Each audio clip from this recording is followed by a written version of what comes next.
Ladies and gentlemen, welcome to Mount & Blade Warband Prophecy of Pendor Character Creation 3.930. This is also the start of a Let's Play, but more or less this video is mainly about character creation because there is so much you have to keep in mind when playing this game. Yes, you can play it as a casual game, just riding out, killing some raiders and then be done with it, but you can play this game for years. You can make your own kingdom, hell, you can even rule the world if you do it right. However, you have to plan ahead because there is a limit of skill points you can acquire. There's a limit of attribute points you can acquire. Not because there is a level cap, there is none. You can play this game forever out, but it will get harder and harder and harder to reach next level. So aiming above level 40 is a really goal that will take most of your time. If you're working and have a family, don't aim anything about level 40. If you're not playing this game for 3 or 5 years, that is. With this in mind, you have to accept the fact that there is a limit of skill points you have to share and put on these skills. And then you have to think, what skills do I want? Because you need the skills high. They're personal skills that only work on yourself, they're party skills that works on your party, and they're leader skills that only you can bring to the party. Obviously, the leader skills are the skills that you should have maxed out because you are the only one you can bring that can bring them to the party.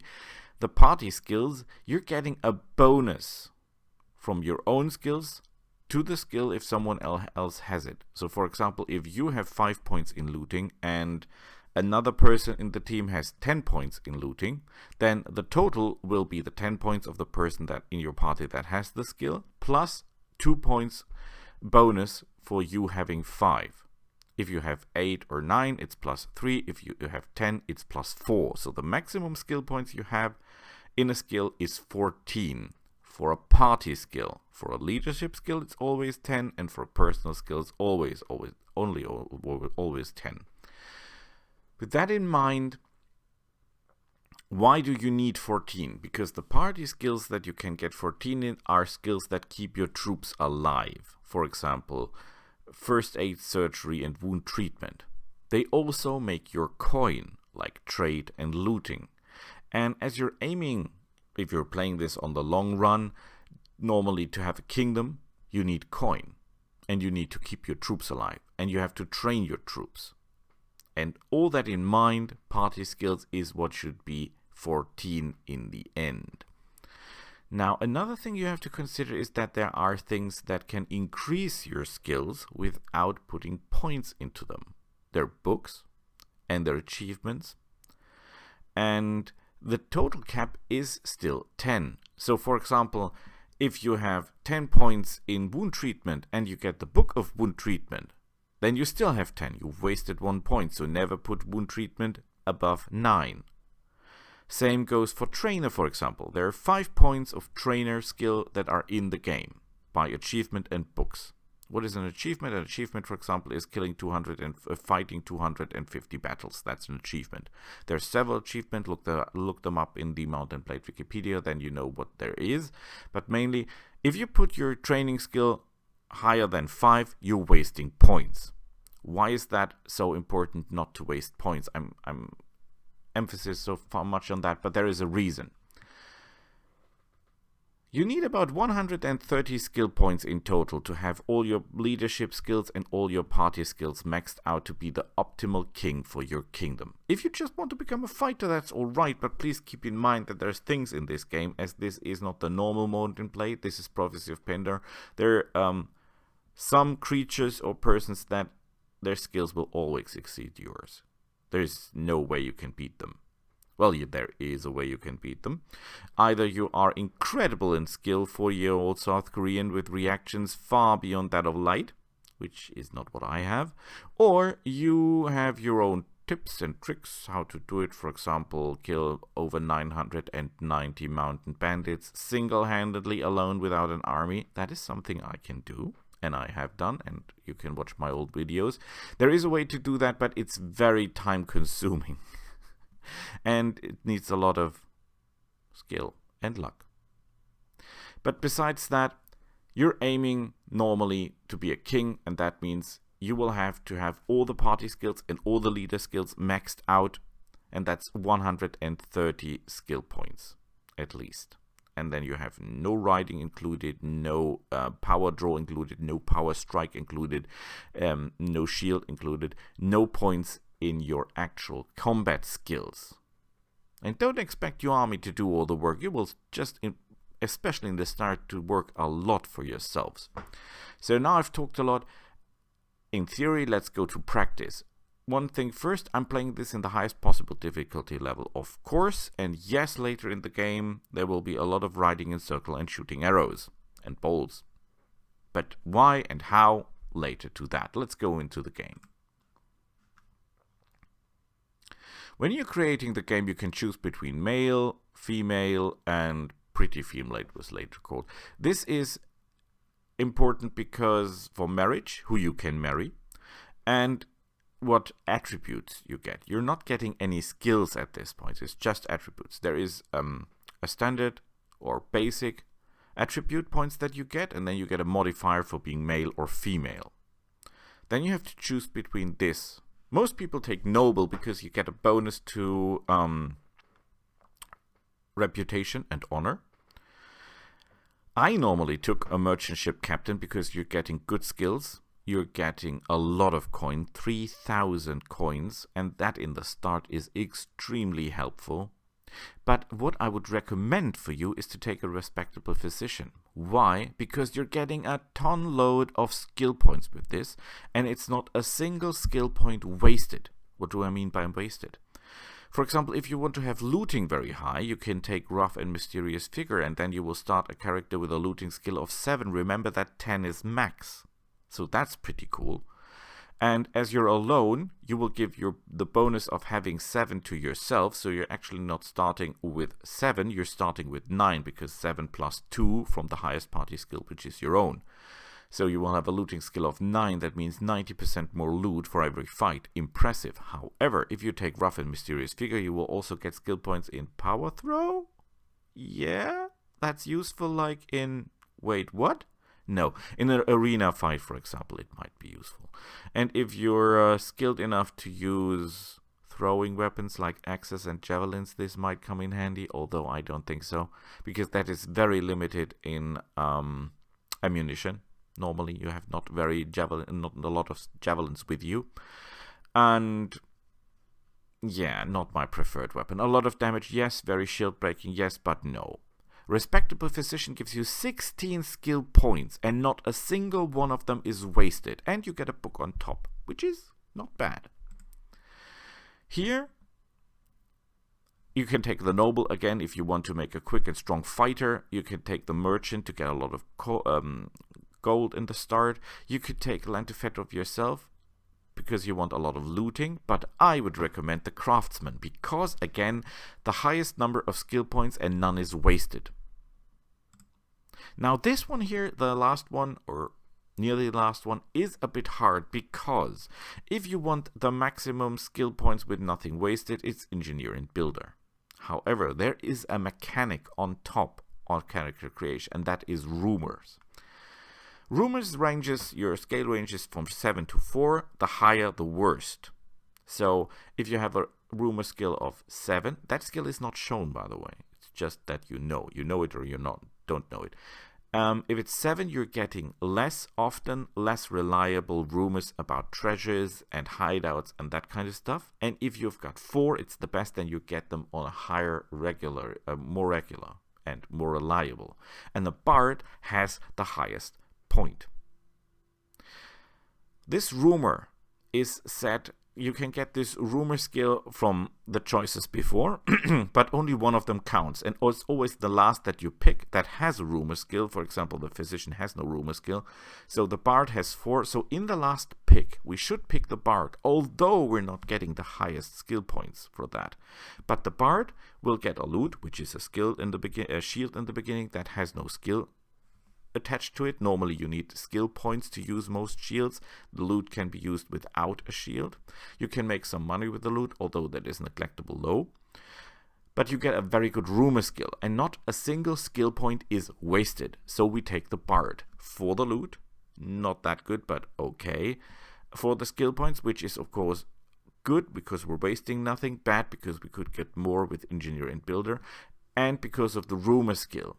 If you say I want more coin, you could also take the merchant. He has 5, so it's not much worse than the bard. It's better than 7, of course, but the bard is more perfect. And as this is a long game and you're planning long ahead, years, you can play this game for years, literally years, I will take the bard. The last choice is sounds strange, but you're getting bonuses fixed and then on what you took before. So if you take a bard, you will get other skills or other bonuses than, for example, if you pick a merchant. We'll take the series on unfortunate events. If you want to know what exactly each of that does, go to Wikipedia and look. But trust me, I've counted it. You can get about between 41 and 42 skill points in total, depending on your choices. There are others where you only get 36 or 38. So the one which I picked is 41. Now we can pick a banner. You cannot always pick a banner. It depends on your choices in the beginning. It's not that important that you pick a banner right from the start. If you got none, you will get one later on, but it looks a little bit cooler if you take a banner for yourself. I normally take the scorpion because I like scorpions, and not because they're the not sign from Command & Conquer, but because it's fast, armored, and has a, well, trick up his sleeve, doesn't it? So we'll take that. I will take Allow Me Quit Without Saving, not because we're loading and saving in this Let's Play. We're not be doing that. If something bad happens, it happens. But because this is still a game that can crash, although it never does as far as I remember. But I always make more than one save game, just because, sure. Now, when you look, there is only one point that we could say we have wasted, and that is Weapon Master. All the rest of the points are great. We have no points in Iron Flesh, Power Strike, Power Draw, Shield, Athletics, Horse Archery. Remember, these skills are personal skills, so your party will not benefit from them. And you're aiming to be a leader. Well, at least I'm leading. I'm aiming for a leader, for a high leading. So you may wonder that one of the skills, some of the skills have can be increased and others cannot. That is because the skills are linked to your attributes. The maximum number of skill points you can put into a skill is depending on 1/3 of your attribute, of the corresponding attribute. For example, if I want to have inventory management higher, I must put my intelligence higher. See that? So now I can put it to 4. You will get 1 attribute points per level you get up. So count about 40 of those. 30 is the maximum. You don't need more than 30 because 1/3 of 30 is 10 and 10 is the maximum skill points. You can have more if you like to get 1 more hit point. Hooray! But that's it. Or 1 more charisma point to get 1 more trooper. Hooray! Or 2 in this case, 2 more troopers. Hooray! Or intelligence to get more skill points. But you get my point. You only have so many levels to level up. There are other things that can increase your attributes, like achievements again, or 1 book for intelligence, or Qualis gems, but they're very hard to find, although we're planning them in ahead. We want to have engineer up, we want to have first aid up, we want to have surgery up, we want to have wound treatment up, we want to have a looting up, of course. We cannot put looting any higher at this point. We'll put all the points we can get into intelligence because most of the skills we need are intelligence skills. However, we want to fight, or we have to fight in order to level up. So we're putting points into power draw because that is the skill that allows you to fight and win against even higher targets with relative ease. If you want to go toe-to-toe with Iron Power Strike and Iron Flesh, go ahead, but I don't think you will do that well unless you are very, very skilled. With the build that I show you, you can beat up knights right from the start without great danger. If you do what I say, as I say. Now, those of you who are religious, please listen away for a second. But in work, I always say, do as I... With me, it's like God. Do as I say, and everything goes well. Don't? Well, look around. So, I'm not a religious person, by the way. Power draw and riding. Riding is for defense, power draw is for attack. Don't mind shield. Shields are not going to save you.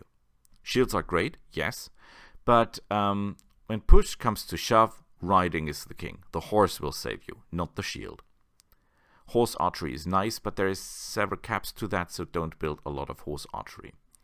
Looting as high as possible. We could increase our agility to get looting higher, but that will have to wait. Other things are more important. We can increase spotting to see more loot that we can take. We can increase tracking to see our enemies moving, or the tracks of them moving around, to follow them. We can increase trainer, which we will later on, but never above 5. And now you can say, Boris, you said there are achievements. So is it enough to put the skills all to 9 and then get the achievements? So that means I only need charisma 27, because if I don't need 10, I don't have to put the charisma higher than 27, right? No, wrong, sadly, because there are not books and achievement for every skill. So we want to have prison management 10, because we want to capture special people, and then we need a high prison management, the higher the better. And as we need that 10, and as there is no achievement for prison management and no book for prison management, we will have to put our charisma up to 13, as much as it hurts. Same goes for intelligence. Agility and strength not so much, because strength we only need for power draw, if any, and agility we only need for looting. So that will have to wait. Intelligence and charisma are the first things we have to push up as high as possible. With that being said, in the beginning, inventory management and looting are the most important skills, because they will make your empire great by building the base of the empire. And the base of your empire will be your income, your weekly income, and the income from your loot. That being said, pathfinding is extremely important, because the higher that is, and your riding skill, if you're riding a horse, the faster you will move on the overland map. And if you are moving the fastest, you are deciding who is attacked and who is not, and not the other way around, which could be really bad if there's some knights of the Ebony Gauntlet riding behind or running behind you. Oh boy. Or Knights of the Dawn. Very dangerous in the beginning, extremely dangerous in the beginning. With that being said, oh, we need a name. Forgot that one. Keep in mind that your health is not going up so much. This is not a game where you get health points with every level up. You don't. You get health points when you pick Iron Flesh or when you pick Strength. So someone with a two-handed sword hitting your head will normally hit you out no matter whatever level you are. If you put enough points into Iron Flesh and enough points into Strength and enough coin into armor, you might survive one head blow, but it's unlikely if you're fighting, for example, a demonic magus. So don't build on that. That's my opinion totally. But you're watching my video, so watch my video if you're not interested in my opinion. Crossbows, firearms. Firearms are new to the 3.3, I think 9. It was there before. Is it? No, I think it's with this version that they're incoming. There is only one firearm. It says firearms, but there is only one firearm today, and that's the arquebus. But it's powerful and it will be useful. We want to go for archery because the bows are a friend. Bows fire faster than crossbows, and they can be used better from horseback. If you have troops, I would prefer crossbows because they're easier to handle for companions. You don't have the requirement of power draw, you just need strength. And in archery, you need both strength and power draw to use them well.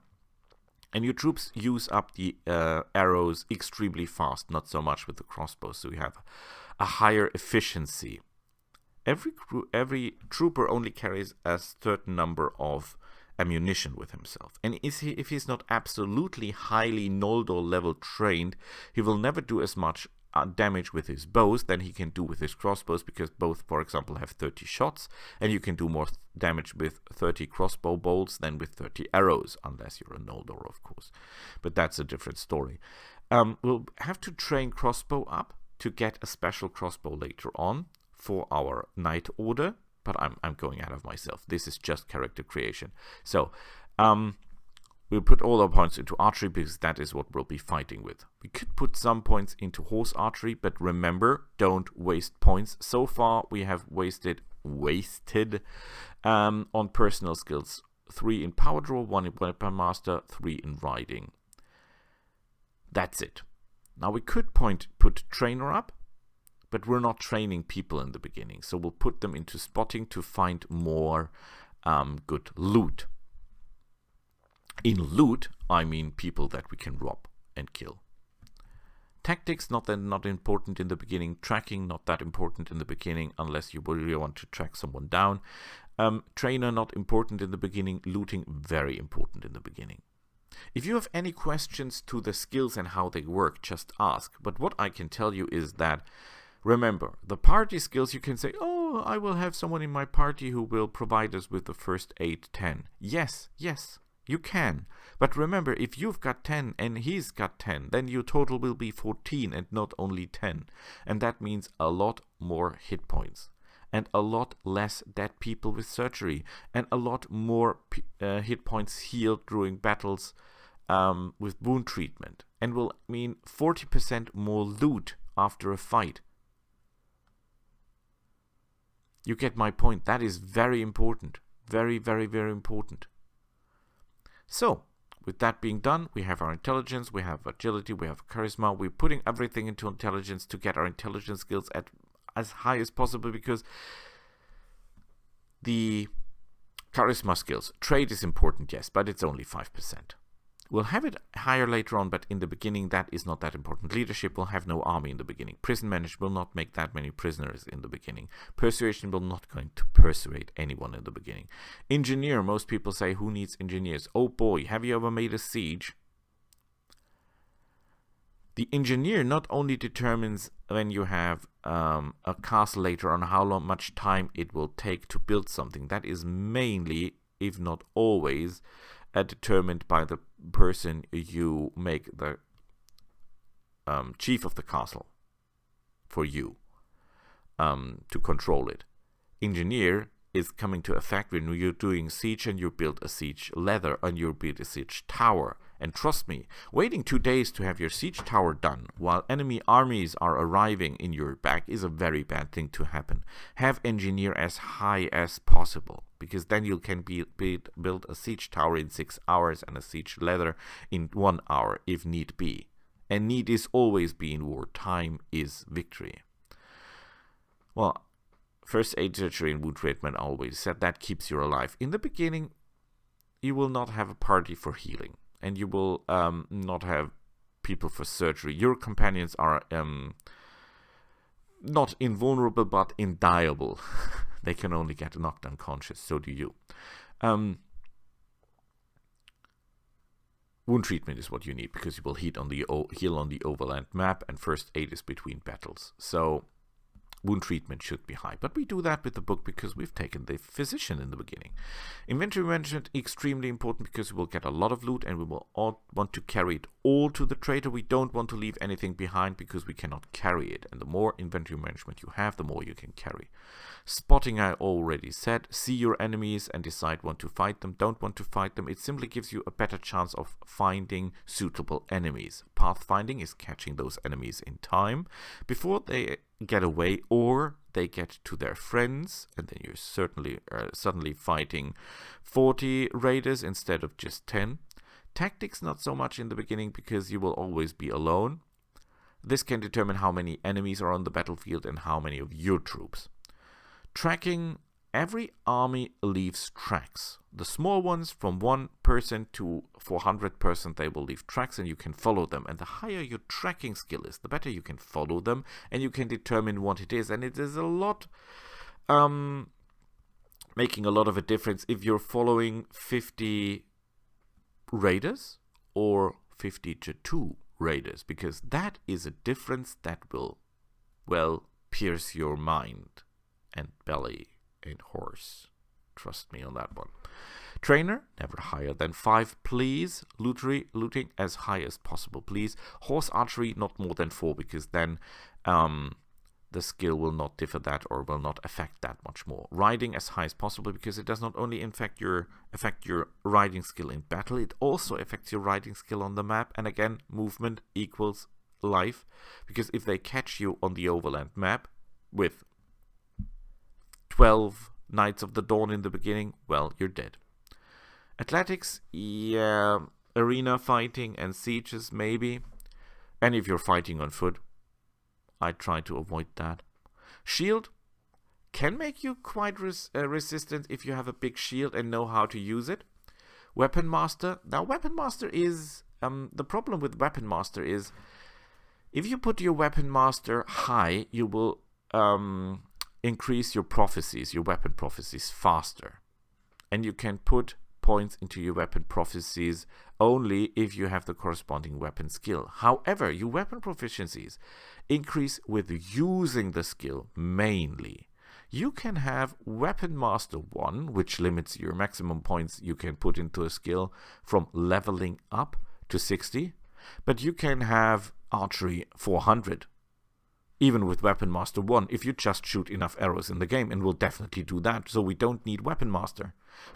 Weapon Master only allows you to increase your skill while leveling up, and it increases faster if you have the Weapon Master skill. Power Draw determines how much damage you do with a bow and what bows you can use. There are bows that have a minimal requirement in Power Draw. Keep that in mind. There is no use in having, for example, a Ruby bow for Qualis gems with a power draw of 7 and you have only power draw 3, then you cannot use it. Power throw, if you want to do more damage and use throwing knives and javelins, and no, other than in arena fighting, will not have those. Power strike, do more damage in melee. There will always be melee damage or melee fights. Might it be in sieges? Might it be... Sorry, my voice is giving up. Give me a second.